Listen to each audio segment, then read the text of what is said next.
The Ziphites went to Saul at Gibeah and said, "Is not David hiding on the hill of Hachilah, which faces Jeshimon?" So Saul went down to the desert of Ziph, with his 3,000 select Israelite troops, to search there for David. Saul made his camp beside the road on the hill of Hachilah facing Jeshimon, but David stayed in the wilderness. When he saw that Saul had followed him there, he sent out scouts and learned that Saul had definitely arrived. Then David set out and went to the place where Saul had camped. He saw where Saul and Abner son of Ner, the commander of the army, had lain down. Saul was lying inside the camp, with the army encamped around him. David then asked Ahimelech the Hittite and Abishai son of Zeruiah, Joab's brother, "Who will go down into the camp with me to Saul?" "I'll go with you," said Abishai. So David and Abishai went to the army by night, and there was Saul, lying asleep inside the camp with his spear stuck in the ground near his head. Abner and the soldiers were lying around him. Abishai said to David, "Today God has delivered your enemy into your hands. Now let me pin him to the ground with one thrust of the spear. I won't strike him twice." But David said to Abishai, "Don't destroy him. Who can lay a hand on the Lord's anointed and be guiltless? As surely as the Lord lives," he said, "the Lord himself will strike him, or his time will come and he will die, or he will go into battle and perish. But the Lord forbid that I should lay a hand on the Lord's anointed. Now get the spear and water jug that are near his head, and let's go." So David took the spear and water jug near Saul's head, and they left. No one saw or knew about it, nor did anyone wake up. They were all sleeping, because the Lord had put them into a deep sleep. Then David crossed over to the other side and stood on top of the hill some distance away. There was a wide space between them. He called out to the army and to Abner son of Ner, "Aren't you going to answer me, Abner?" Abner replied, "Who are you who calls to the king?" David said, "You're a man, aren't you? And who is like you in Israel? Why didn't you guard your lord the king? Someone came to destroy your lord the king. What you have done is not good.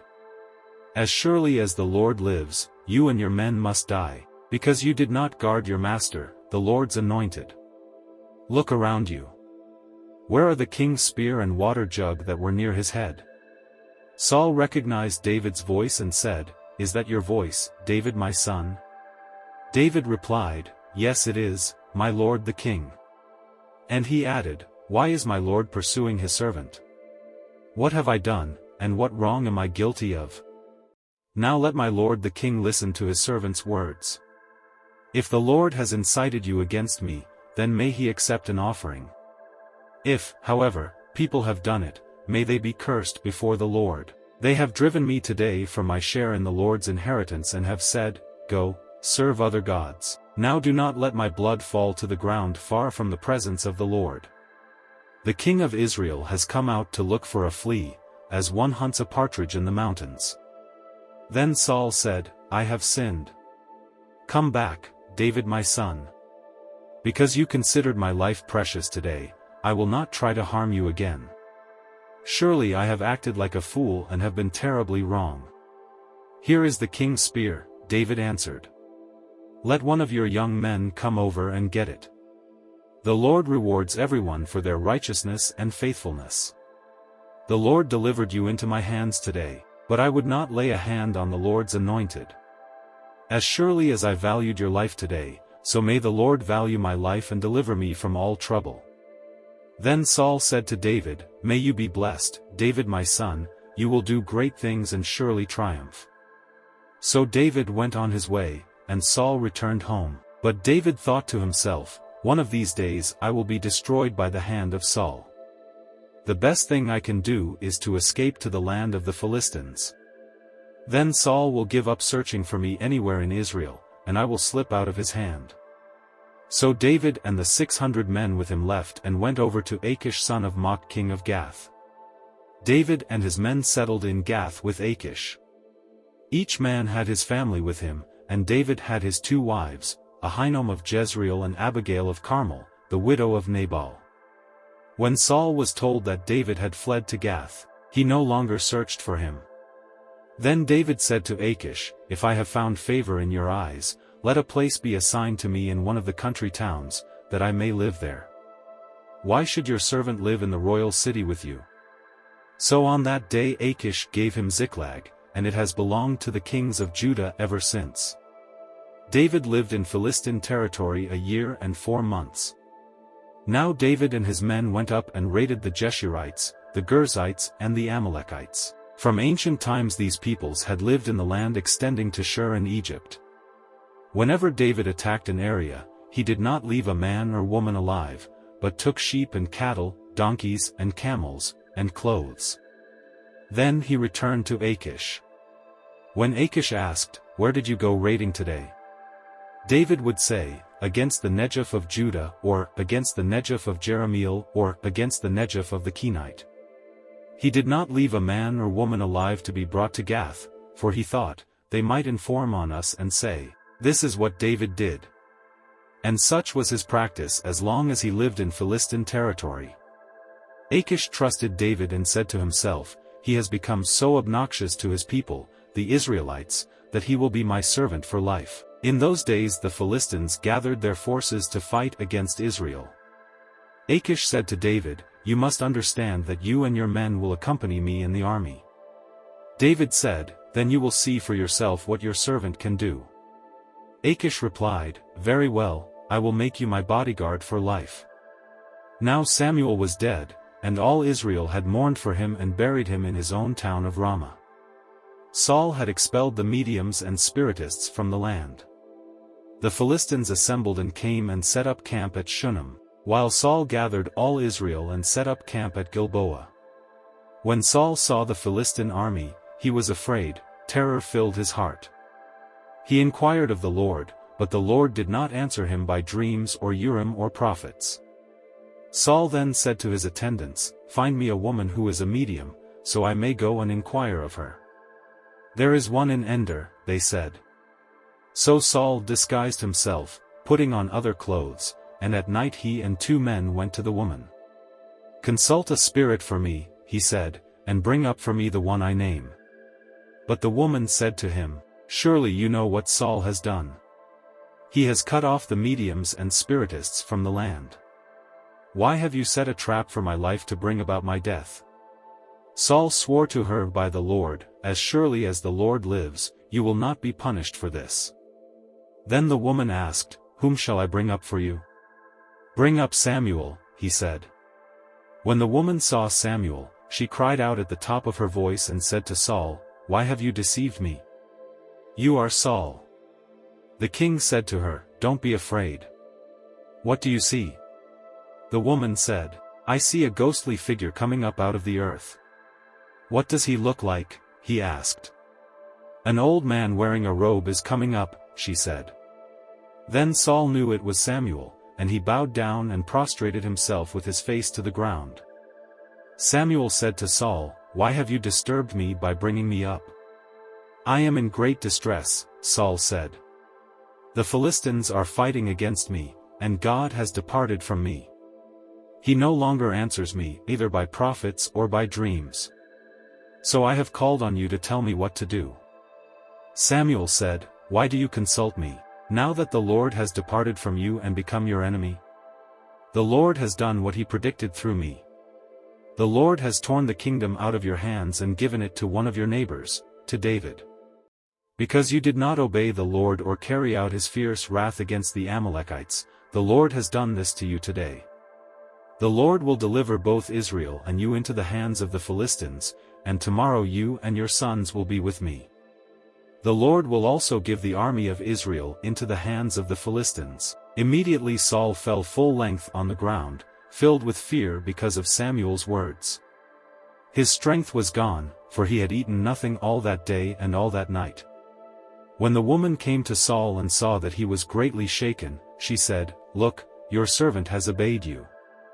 I took my life in my hands and did what you told me to do. Now please listen to your servant and let me give you some food so you may eat and have the strength to go on your way." He refused and said, "I will not eat." But his men joined the woman in urging him, and he listened to them. He got up from the ground and sat on the couch. The woman had a fattened calf at the house, which she butchered at once. She took some flour, kneaded it and baked bread without yeast. Then she set it before Saul and his men, and they ate. That same night they got up and left. The Philistines gathered all their forces at Aphek, and Israel camped by the spring in Jezreel. As the Philistine rulers marched with their units of hundreds and thousands, David and his men were marching at the rear with Achish. The commanders of the Philistines asked, "What about these Hebrews?" Achish replied, "Is this not David, who was an officer of Saul king of Israel? He has already been with me for over a year, and from the day he left Saul until now, I have found no fault in him."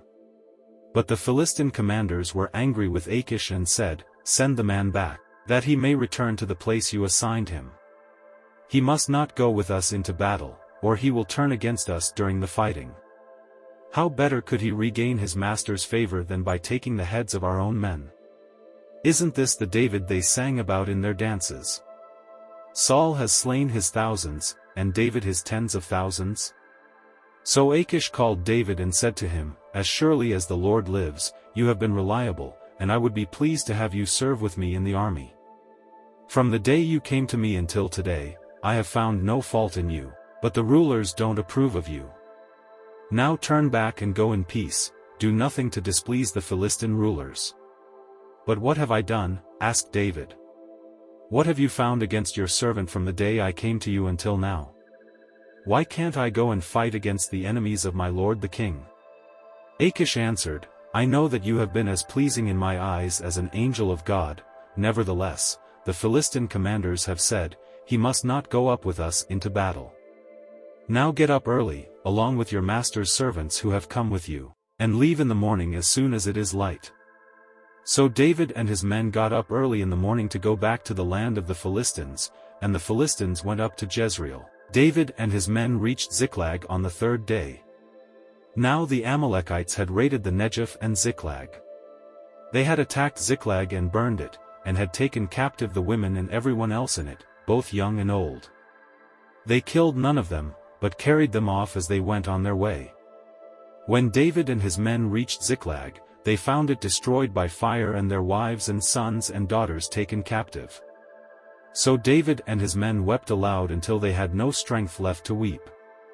David's 2 wives had been captured, Ahinoam of Jezreel and Abigail, the widow of Nabal of Carmel. David was greatly distressed because the men were talking of stoning him, each one was bitter in spirit because of his sons and daughters. But David found strength in the Lord his God. Then David said to Abiathar the priest, the son of Ahimelech, "Bring me the ephod." Abiathar brought it to him, and David inquired of the Lord, "Shall I pursue this raiding party? Will I overtake them?" "Pursue them," he answered. "You will certainly overtake them and succeed in the rescue." David and the 600 men with him came to the Besor valley, where some stayed behind. 200 of them were too exhausted to cross the valley, but David and the other 400 continued the pursuit. They found an Egyptian in a field and brought him to David. They gave him water to drink and food to eat, part of a cake of pressed figs and 2 cakes of raisins. He ate and was revived, for he had not eaten any food or drunk any water for 3 days and 3 nights. David asked him, "Who do you belong to? Where do you come from?" He said, "I am an Egyptian, the slave of an Amalekite. My master abandoned me when I became ill 3 days ago. We raided the Negev of the Kerethites, some territory belonging to Judah, and the Negev of Caleb. And we burned Ziklag." David asked him, "Can you lead me down to this raiding party?" He answered, "Swear to me before God that you will not kill me or hand me over to my master, and I will take you down to them." He led David down, and there they were, scattered over the countryside, eating, drinking and reveling because of the great amount of plunder they had taken from the land of the Philistines and from Judah. David fought them from dusk until the evening of the next day, and none of them got away, except 400 young men who rode off on camels and fled. David recovered everything the Amalekites had taken, including his 2 wives. Nothing was missing, young or old, boy or girl, plunder or anything else they had taken. David brought everything back. He took all the flocks and herds, and his men drove them ahead of the other livestock, saying, "This is David's plunder." Then David came to the 200 men who had been too exhausted to follow him and who were left behind at the Besor valley. They came out to meet David and the men with him.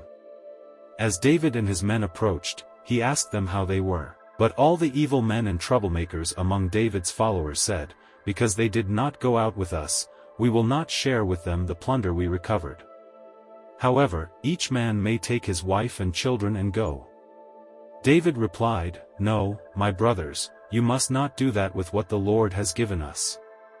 He has protected us and delivered into our hands the raiding party that came against us. Who will listen to what you say? The share of the man who stayed with the supplies is to be the same as that of him who went down to the battle. All will share alike." David made this a statute and ordinance for Israel from that day to this. When David reached Ziklag, he sent some of the plunder to the elders of Judah, who were his friends, saying, "Here is a gift for you from the plunder of the Lord's enemies." David sent it to those who were in Bethel, Ramoth-Negev and Jattir, to those in Aroer, Siphmoth, Eshtemoa and Rachel, to those in the towns of the Jerahmeelites and the Kenite, to those in Hormah, Bor-Ashan, Athak and Hebron, and to those in all the other places where he and his men had roamed. Now the Philistines fought against Israel, the Israelites fled before them, and many fell dead on Mount Gilboa.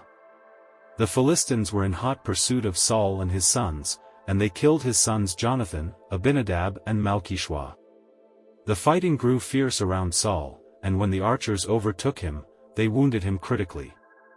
Saul said to his armor-bearer, "Draw your sword and run me through, or these uncircumcised fellows will come and run me through and abuse me." But his armor-bearer was terrified and would not do it, so Saul took his own sword and fell on it. When the armor-bearer saw that Saul was dead, he too fell on his sword and died with him. So Saul and his 3 sons and his armor-bearer and all his men died together that same day. When the Israelites along the valley and those across the Jordan saw that the Israelite army had fled and that Saul and his sons had died, they abandoned their towns and fled. And the Philistines came and occupied them. The next day, when the Philistines came to strip the dead, they found Saul and his 3 sons fallen on Mount Gilboa. They cut off his head and stripped off his armor. And they sent messengers throughout the land of the Philistines to proclaim the news in the temple of their idols and among their people. They put his armor in the temple of the Ashtoreths and fastened his body to the wall of Beth-shan. When the people of Jabesh-Gilead heard what the Philistines had done to Saul, all their valiant men marched through the night to Beth-shan. They took down the bodies of Saul and his sons from the wall of Beth-shan and went to Jabesh, where they burned them. Then they took their bones and buried them under a tamarisk tree at Jabesh, and they fasted 7 days.